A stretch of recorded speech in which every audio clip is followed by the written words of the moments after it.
आइए दोस्तों, आज हम फिजिक्स का अगला चैप्टर शुरू करते हैं, वैद्युत चुम्बकीय प्रेरण। तो एक हमारे वैज्ञानिक थे फैराडे। तो फैराडे ने विचार किया कि जब धारा, जो हमारी वैद्युत धारा है, वो चुम्बकीय प्रभाव उत्पन्न कर सकती है, तो इसका उल्टा भी हो सकता है। भाई, जब धारा चुम्बकीय प्रभाव उत्पन्न कर सकती है तो चुम्बक जो है हमारा धारा का प्रभाव उत्पन्न कर सकती है, तो इसका उल्टा हो सकता है। तो फैराडे ने कई वर्षों तक बहुत सारे प्रयोग किए और इन्होंने एक चुम्बक के वैद्युत प्रभाव की खोज की, जिससे कि चुम्बक भी एक वैद्युत प्रभाव उत्पन्न करती है। इसी को हम वैद्युत चुम्बकीय प्रेरण कहते हैं। ये हमारा ओवरव्यू था, आगे हम इसको डिटेल में पढ़ेंगे। तो इसमें शुरुआत करते हैं। सबसे पहला टॉपिक है चुम्बकीय फ्लक्स।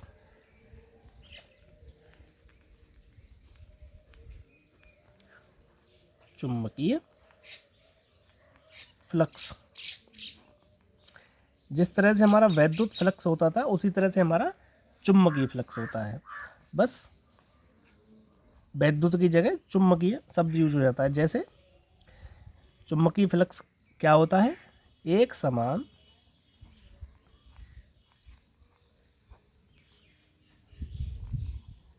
चुम्बकीय क्षेत्र में स्थित किसी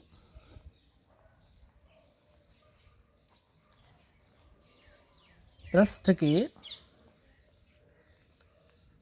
लंबवत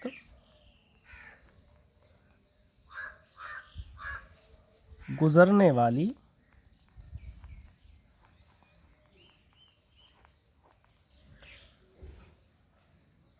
कुल चुम्बकीय बल रेखाएं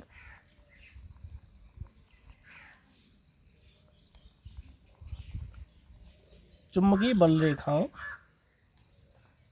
की संख्या, कुल चुम्बकीय बल रेखाओं की संख्या को चुम्बकीय फ्लक्स कहते हैं। अच्छा, वैद्युत फ्लक्स क्या होता था कि एक समान वैद्युत क्षेत्र में स्थित किसी पृष्ठ के लंबवत गुजरने वाली कुल वैद्युत बल रेखाओं की संख्या को वैद्युत फ्लक्स कहते थे। इसी तरह से चुम्बकीय फ्लक्स, एक समान चुम्बकीय क्षेत्र में स्थित किसी पृष्ठ से लंबवत गुजरने वाली कुल चुम्बकीय बल रेखाओं की संख्या को चुम्बकीय फ्लक्स कहते हैं। ठीक है। अब मान लो हमारे पास कोई चुम्बक है और ये चुम्बकीय बल रेखाएं निकल रही हैं उसमें से, और ये हमारा कोई ये पृष्ठ है और इसका हमने छोटा आयतन ले लिया, छोटा क्षेत्रफल ले लिया dA। अब इससे मान लो हमारी n बल रेखाएं निकल रही हैं। तो चुम्बकीय जो फ्लक्स है उसको हम दर्शाते हैं फाई से। तो फाई बराबर होगा B इंटू DA। अब क्योंकि ये DA है, छोटा फाई है, मतलब छोटे क्षेत्रफल के लिए ले रहे हैं, तो यहाँ D फाई यूज करेंगे। और जब हम मान लो पूरे क्षेत्रफल के लिए लेंगे, इसका पूरा क्षेत्रफल निकाल लेंगे। मानो यहाँ पर जो हमारे चुम्बकीय क्षेत्र की दिशा B इस तरह से है और इस जगह पर जो चुम्बकीय बल रेखा है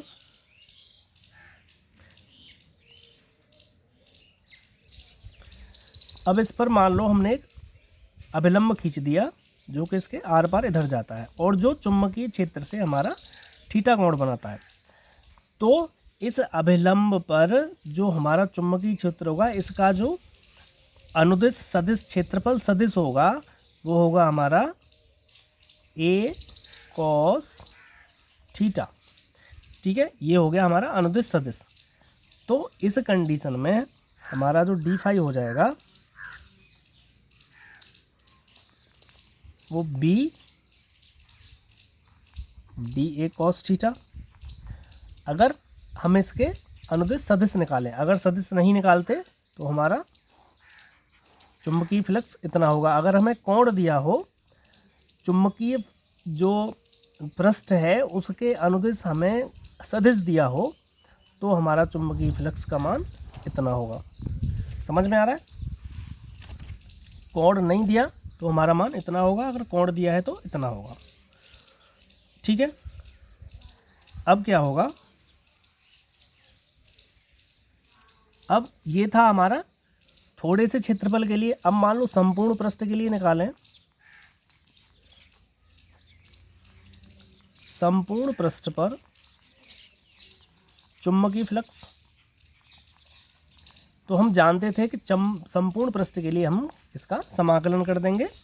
ठीक है, तो फाई बराबर हो जाएगा समाकलन B D A cos theta. ठीक है, तो अब इसका समाकलन B D A cos theta, तो यही हो जाएगा हमारा संपूर्ण पृष्ठ पर चुंबकीय फ्लक्स का सूत्र किसी पृष्ठ पर। ठीक है, समझ में आ गया? अच्छा, चुंबकीय फ्लक्स का जो मात्रक होता है वो होता है हमारा न्यूटन मीटर प्रति एम्पियर, न्यूटन मीटर प्रति एम्पियर, या इसको कहते हैं हम वेबर। ठीक है, ये हुआ है हमारा चुंबकीय फ्लक्स का मात्रक। ठीक है, अब इस पे जो भी क्वेश्चन आए वो आपको देख लेने हैं। इसके बाद चलते हैं अगले टॉपिक पर। इसके बाद आता है हमारा फैराडे का प्रयोग। इसके लिए वैद्युत चुम्बकीय प्रेरण के लिए, वैद्युत चुम्बकीय प्रेरण के लिए हमारा फैराडे का प्रयोग। तो फैराडे ने क्या किया, तो सबसे पहले फैराडे ने सोचा कि जब हमारी जो धारा बहती है, जब वो चुम्बकीय प्रभाव उत्पन्न कर रही है, तो उसने सोचा कि ये उल्टा भी हो सकता है कि भाई जब धारा चुम्बकीय प्रभाव उत्पन्न कर रही है तो हमारी चुम्बक भी धारा प्रभाव उत्पन्न करना चाहिए। तो उन्होंने बहुत सारे प्रयोग किए। तो लास्ट में उन्होंने एक प्रयोग किया, उन्होंने क्या एक कुंडली ली और कुंडली को एक यहाँ धारामापी से जोड़ दिया, ये धारामापी। अब उन्होंने क्या किया कि एक चुम्बक ली और चुम्बक को कुंडली के अंदर हिलाया। अब जैसे ही चुम्बक को कुंडली के अंदर हिलाया तो धारामापी की जो सुई है वो हिलने लगी, इसका मतलब कुंडली में धारा बहने लगी। और जैसे ही कुंडली को हिलाना बंद किया तो धारामापी की सुई बंद हो गई। तो इसका मतलब क्या हुआ कि जब हम किसी कुंडली में जब किसी चुम्बक को गति प्रदान करते हैं या चुम्बक को आगे पीछे करते हैं तो कुंडली में एक धारा उत्पन्न हो जाती है। अच्छा, ये जो धारा उत्पन्न हुई ये कहलाई हमारी प्रेरित धारा, और जो भी विद्युत वाहक बल इसमें उत्पन्न हुआ चुम्बकीय के कारण ये कहलाया हमारा प्रेरित विद्युत वाहक बल, और ये पूरी घटना कहलाई हमारी वैद्युत चुम्बकीय प्रेरण। ठीक है, यही जो मैंने बोला है यही आपको अगर एग्ज़ाम में आए तो लिखना है। तो ये था हमारा फैराडे का वैद्युत चुम्बकीय प्रेरण का प्रयोग। इसके बाद आते हैं अगले नियम। इसके बाद आता है लेंज का नियम। अच्छा, लेंज का नियम बताने से पहले मैं फैराडे के प्रयोग का निष्कर्ष बता देता हूँ कि जब हम इसमें चुम्बक को हिलाते हैं तो इसमें चुम्बकीय फ्लक्स चेंज होता है, चुम्बकीय फ्लक्स में परिवर्तन होता है।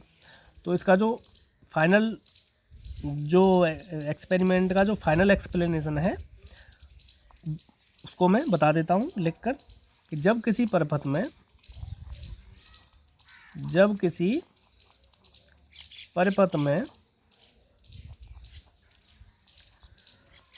चुम्बकीय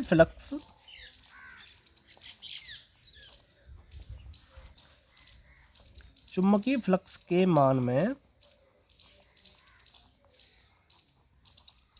परिवर्तन होता है तो परिपथ में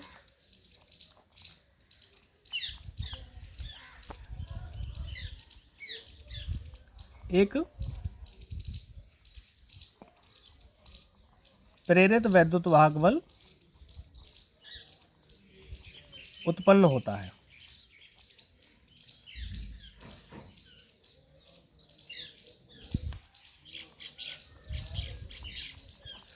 और यही घटना हमारी कहलाती है वैद्युत चुम्बकीय प्रेरण। ठीक है, चलिए इसके बाद आते हैं हम लेंज के नियम पर।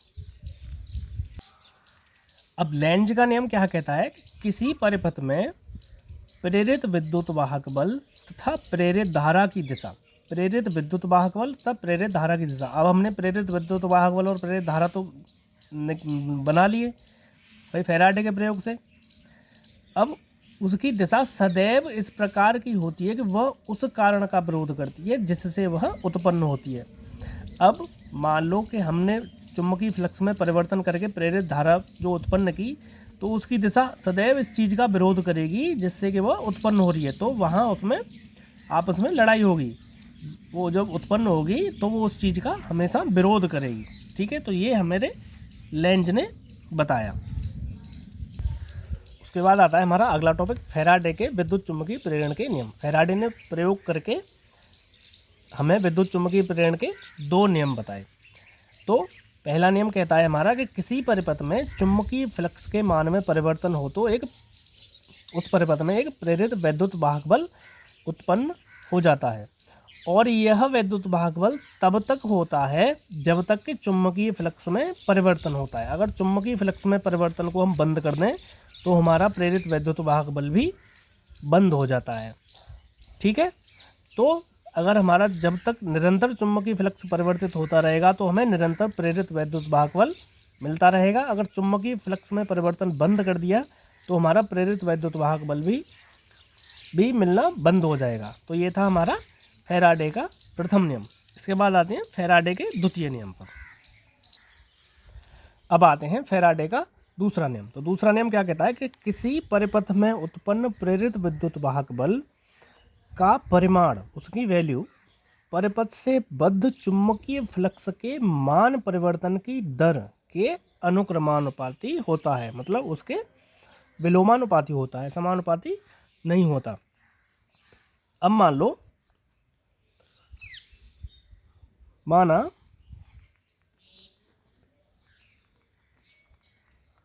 सूक्ष्म समय, बहुत ही थोड़े समय dt ले लिया, dt में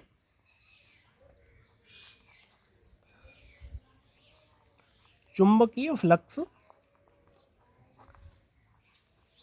जो परिवर्तन हुआ, जो चुंबकीय फ्लक्स परिवर्तन मान लिया हमने d फाई, भाई dt सूक्ष्म समय में जो चुंबकीय फ्लक्स परिवर्तन d फाई मान लिया, d फाई हो तब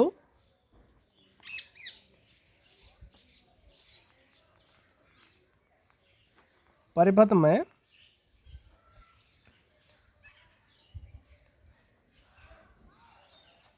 प्रेरित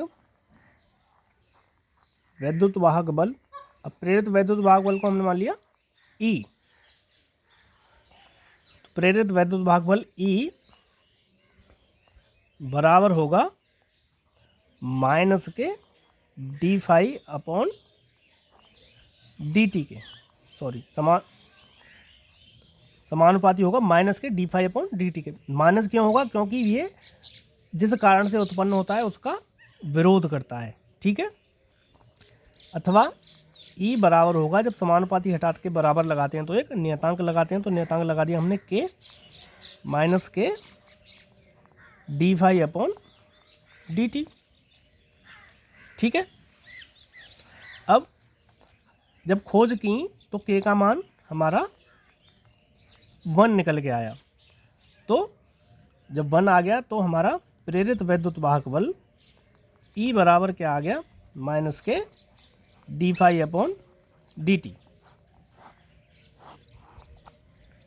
ठीक है, तो ये था हमारा फैराडे का द्वितीय नियम।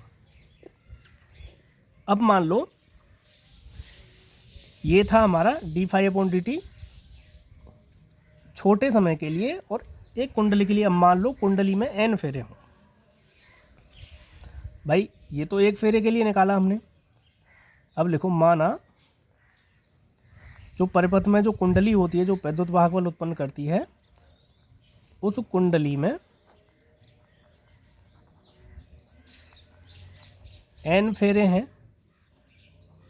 तब वैद्युत वाहक बल का मान हो जाएगा वैद्युत वाहक बल E बराबर, अब इसमें एक फेरे के लिए इतना है तो n के लिए n का गुणा हो जाएगा, तो n D phi upon D T. ठीक है, तो ये हो गया हमारा वैद्युत वाहक बल का मान जब किसी कुंडली में n फेरे दिए हों। अब जो इसका मात्रक होता है हमारा, वो होता है वेबर टर्न। टर्न का मतलब फेरे, तो वैद्युत वाहक बल का हो गया वेबर, उसके बाद टर्न हो गया फेरे, तो ये हमारा इसका मात्रक हो गया प्रेरित वैद्युत वाहक बल का वेबर टर्न। ठीक है, समझ में आ गया। चलते हैं अगले टॉपिक की ओर। अब ये था हमारा प्रेरित विद्युत वाहक बल। अब इसी से हम निकाल सकते हैं प्रेरित धारा, तो इसको लिख सकते हैं हम E बराबर minus K N delta phi upon delta T. ठीक है, ये हमने डी की जगह डेल्टा ले लिया, उससे कोई फर्क नहीं। डेल्टा लेते हैं हम फ्लक्स परिवर्तन और समय परिवर्तन, ये हमने परिवर्तन की दर ले ली। तो हम जानते हैं कि मान लो परिपथ का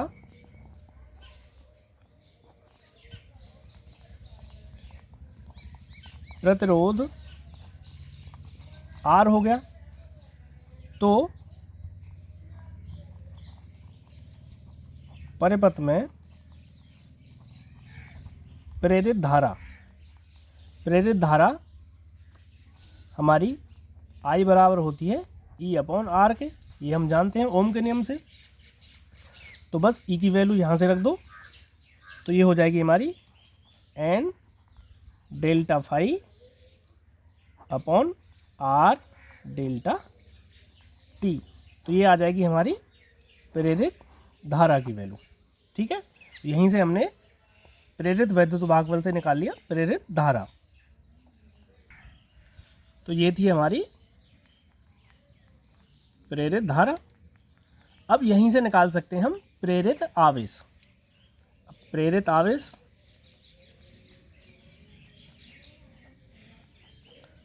प्रेरित आवेश कैसे निकालेंगे?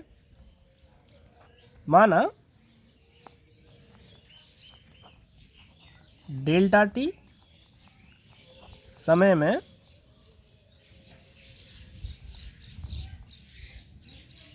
कुंडली में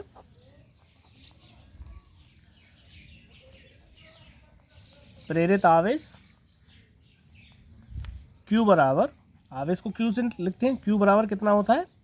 धारा इंटू समय के, I इंटू डेल्टा टी के। अब I की वैल्यू हम ऊपर से लगा सकते हैं, तो हमारा प्रेरित आवेश Q बराबर हो जाएगा माइनस के N बटे R इंटू डेल्टा फाई। यहाँ हमारा डेल्टा टी से डेल्टा टी कट जाएगा, तो ये आ गया हमारा प्रेरित आवेश। तो हम इसी नियम से हमने 3 फॉर्मूले याद कर लिए, तीनों फॉर्मूले हमारे न्यूमेरिकल्स के लिए काम आते हैं। ठीक है, तो ये हमने प्रेरित वैद्युत वाहक बल, प्रेरित धारा और प्रेरित आवेश, 3 फॉर्मूले हमने यहाँ इस टॉपिक में देखे फैराडे के वैद्युत चुम्बकीय प्रेरण के दूसरे नियम के अंतर्गत। अब चलते हैं अगले टॉपिक की ओर। अब आते हैं अगले टॉपिक स्वप्रेरण पर। अच्छा, स्वप्रेरण क्या होता है कि स्वप्रेरण, मान लो एक कुंडली है,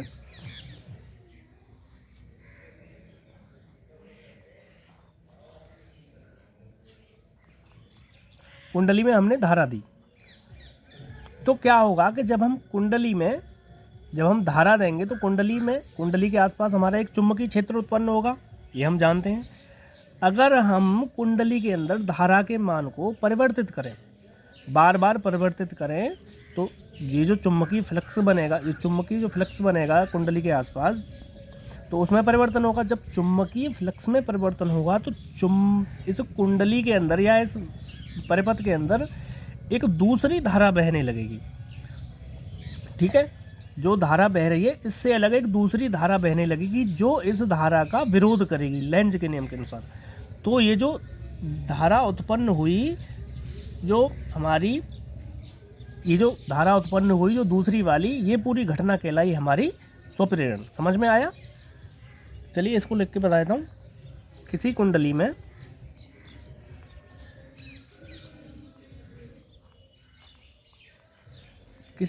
में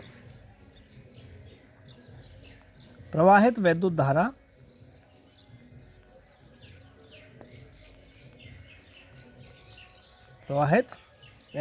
के मान में परिवर्तन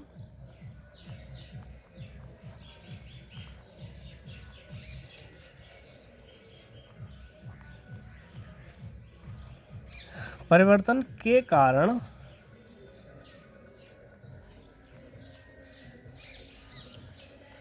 कुंडली में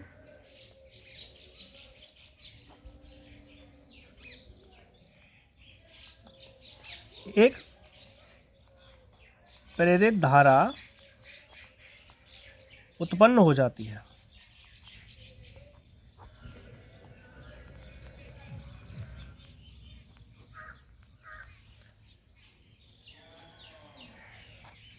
इसी घटना को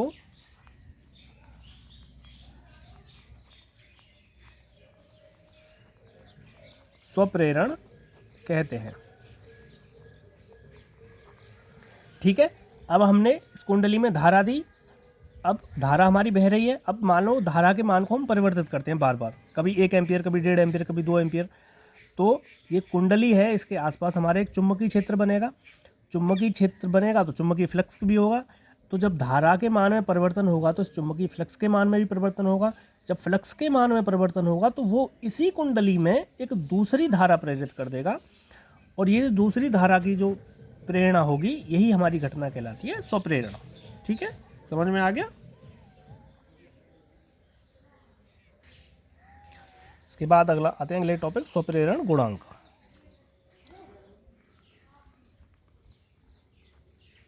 स्वप्रेरण गुणांक या स्वप्रेरकत्व।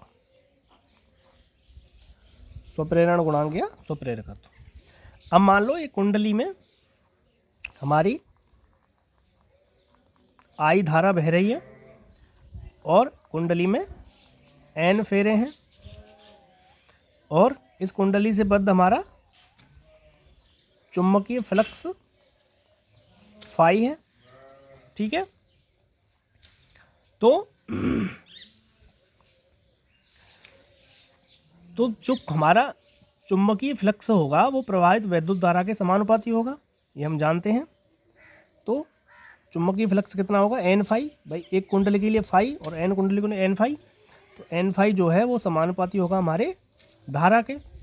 अब यहाँ से बराबर का समानुपाती हटाएंगे तो एक नियतांक लेके आएंगे, तो n फाई बराबर हो जाएगा एल आई। ये जो एल हमारा जो है, जो हमारा एल हमने जो कांस्टेंट लगाया है, जो नियतांक लगाया है, इसी को हम कहते हैं स्वप्रेरण गुणांक। तो यहाँ जो एल है, एल एक नियतांक है जिसे स्वप्रेरण गुणांक कहते हैं।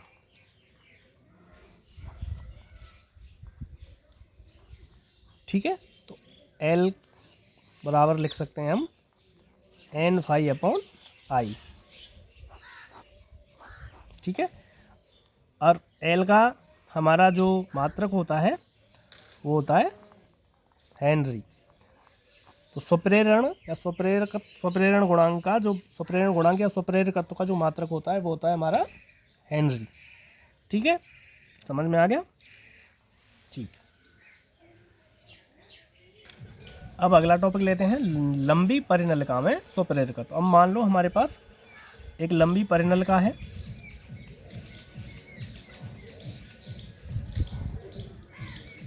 इसकी लंबाई मान लो L है, और इसके परिच्छेद का क्षेत्रफल हमने A मान लिया। क्षेत्रफल A मान लिया, लंबाई L है, और इसमें और इसमें मान लो फेरों की संख्या मान लो N है। चलो ऐसे लिख देता हूँ। इसकी लंबाई मान लो L है और इसके क्षेत्रफल अनुप्रस्थ काट का मान लिया A है और इसमें फेरों की संख्या बराबर N है और इसमें प्रवाहित धारा मान लो इसमें I धारा प्रवाहित हो रही है। तो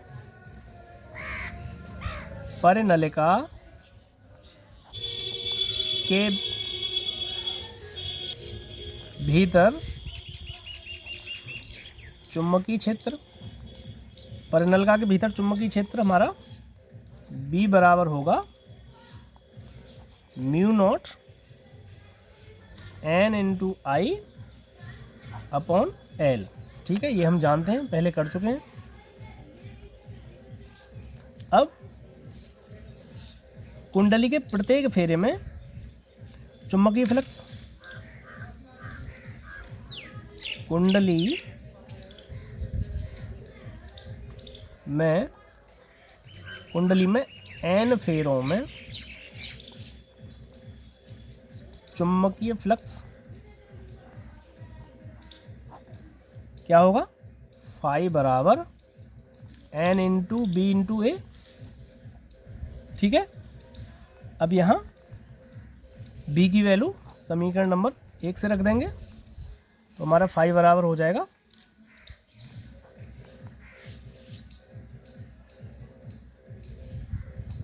N into mu not NI upon L into A. ठीक है, लेकिन हम जानते हैं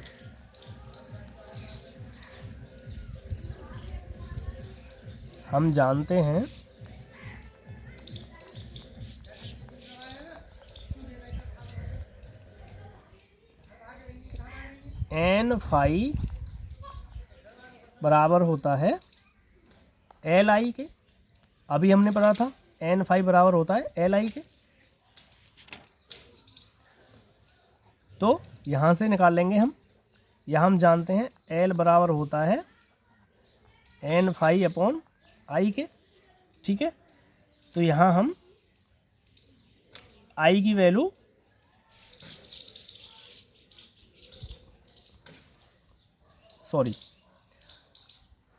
N फेरों में चुंबकीय फ्लक्स हो जाए हमारा N फाई। एक फेरे में होता है BA और N फेरों में हो जाएगा NBA। ठीक है, तो L बराबर N फाई अपॉन I, तो N फाई की वैल्यू हम समीकरण नंबर 2 से यहाँ रख देंगे तो हमारा L बराबर आ जाएगा mu naught N square A upon L। तो ये आ गया हमारा स्वप्रेरकत्व एक लंबी परिनलिका के लिए। ठीक है, इसका मात्रक हम जानते ही हैं क्या होता है, हेनरी। तो एक लंबी परिनलिका के लिए हम स्वप्रेरकत्व निकालें या स्वप्रेरण गुणांक निकालें तो वो होता है इतना। ठीक है, आ गया समझ में। इसके बाद आते हैं अगला टॉपिक, अन्योन्य प्रेरण। अन्योन्य प्रेरण में क्या होता है कि कोई दो कुंडलियां होती हैं पास पास। मान लो एक ये हमारे पास कुंडली है और इसमें हम वैद्युत धारा प्रवाहित करने और इसके पास एक दूसरी कुंडली रखी है और इसमें हमने ये एम्पियर मीटर लगा दिया धारा मापी। तो पहली कुंडली में जब हम धारा परिवर्तित करेंगे तो दूसरी कुंडली में एक धारा उत्पन्न होने लगेगी जो पास रखी है। पहली कुंडली में हम जब धारा का परिवर्तन करेंगे तो दूसरी वाली जो कुंडली है उसमें एक धारा बहने लगेगी और एक प्रेरित वैद्युत वाहक बल इसमें उत्पन्न हो जाता है। तो ये हमारी घटना कहलाती है अन्योन्य प्रेरण। ठीक है, समझ में आ गया। चलिए, इसके बाद अगला टॉपिक है अन्योन्य प्रेरण गुणांक या अन्योन्य प्रेरकत्व। अब मान लीजिए इसमें हमने पहली कुंडली में I1 धारा प्रवाहित की। ठीक है, तो पहली कुंडली में जब I1 धारा प्रवाहित की तो दूसरी कुंडली है उसमें मान लो φ2 फ्लक्स उत्पन्न हुआ, ठीक है। तो जो दूसरी कुंडली है, मान लो इसमें हमारे जो कुंडली में तार के N1 फेरे हैं और इसमें N2 फेरे हैं, ठीक है।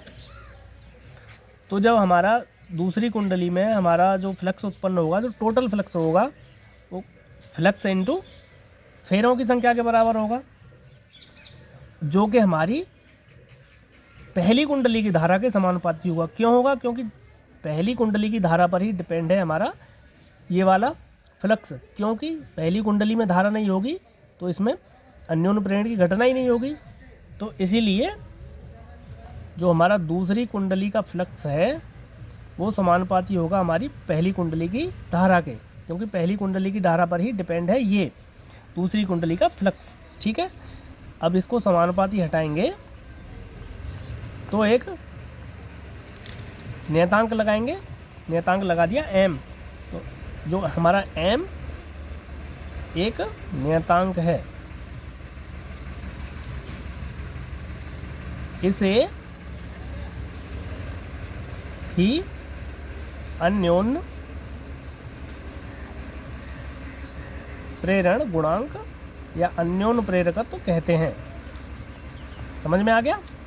तो यहाँ से हम n की वैल्यू निकाल लेंगे m की। तो m बराबर आ जाएगा N2 φ2, दूसरी कुंडली में हमारे फेरों की संख्या और दूसरी कुंडली का हमारा फ्लक्स बटे I1, पहली कुंडली में प्रवाहित धारा का मान। तो ये आ गया हमारा अन्योन्य प्रेरण गुणांक का फॉर्मूला, ठीक है। ये होता है हमारा अन्योन्य प्रेरण। और अन्योन्य प्रेरण का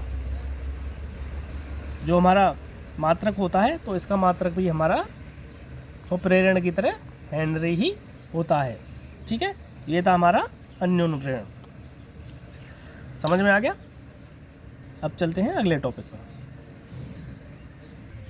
अब अगला टॉपिक है दो समतल कुंडलियों के बीच अन्योन्य प्रेरकत्व की गणना करना। अब मान लो ये हमारे पास दो कुंडली हैं, इनकी त्रिज्या है, इसकी त्रिज्या है R1 और इसकी त्रिज्या है दूसरी कुंडली की R2।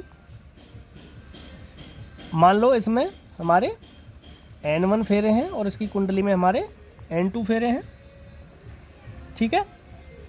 अब जो हमारी पहली कुंडली होगी, इसके केंद्र पर चुंबकीय क्षेत्र, इसको मान लो प्राथमिक बोल दिया, 1 नाम से लिख दिया। तो प्राथमिक कुंडली के केंद्र पर चुंबकीय क्षेत्र B बराबर होगा μ0 N1 I1 अपॉन 2R1। अब मान लो इसमें I1 धारा बह रही है और इसमें I2 धारा बह रही है, तो ये हो गया μ0 N1 I1 अपॉन 2R1, ठीक है। ये पिछले चैप्टर में आ चुका है, इक्वेशन नंबर 1। अब यह जो चुंबकीय क्षेत्र है, ये दूसरी कुंडली है उसके लिए एक समान होगा। अतः चुंबकीय क्षेत्र B के कारण द्वितीय कुंडली में उत्पन्न चुंबकीय क्षेत्र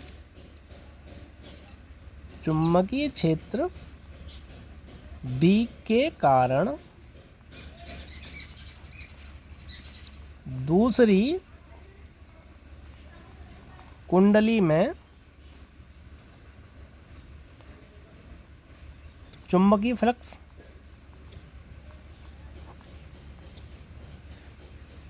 तो φ2 बराबर होगा हमारा B इंटू ए के।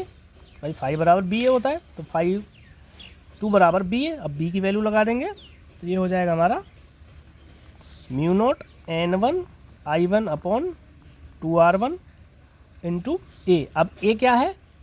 अनुप्रस्थ काट का क्षेत्रफल। अब ये हमारी वृत्ताकार है, तो वृत्त का क्षेत्रफल कितना होता है? πr²। अब दूसरी कुंडली की त्रिज्या कितनी है? R2, तो ये हो जाएगा πr² स्क्वायर। तो ए की वैल्यू हो जाएगी हमारी पाई r² क्योंकि इसकी त्रिज्या हमने r2 ली है। ठीक है, तो ये हमारा निकल के आ गया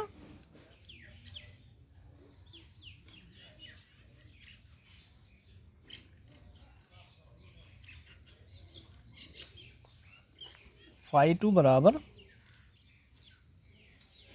μ0/2 पाई r² upon r1 into n1 into I1। तो ये जो चीज़ है हमारी, ये इसको मान लिया हमने k। ठीक है, मान सकते हैं। चलो मत मानो, ये बेकार में तुम्हें कंफ्यूज करेगा, ऐसे ऐसे ही रहने दो। अब हम जानते हैं कि अन्योन्य प्रेरकत्व तो m बराबर होता है n2 φ2 अपॉन I1। अब φ2 की वैल्यू यहाँ से ये लगा देंगे, तो ये हो जाएगा हमारा m बराबर आ जाएगा μ0/2 पाई r² upon r1 into n1 into n2। तो ये आ गया हमारी दो समतल कुंडलियों के बीच अन्योन्य प्रेरकत्व का फॉर्मूला। ठीक है, इसी के साथ हमारा वैद्युत चुम्बकीय प्रेरण का चैप्टर खत्म होता है। इसमें एक टॉपिक बचता है, भंवर धाराएं। अब भंवर धाराएं आपका थ्योरेटिकल टॉपिक है, इसको एक बार पढ़ लेना। अगर नहीं समझ में आए तो मुझे कमेंट में बताना, मैं आपको इसको समझाऊंगा। ठीक है, तो इसी के साथ हमारा ये वाला चैप्टर वैद्युत चुम्बकीय प्रेरण यहीं समाप्त होता है। अब मिलते हैं अगले चैप्टर में।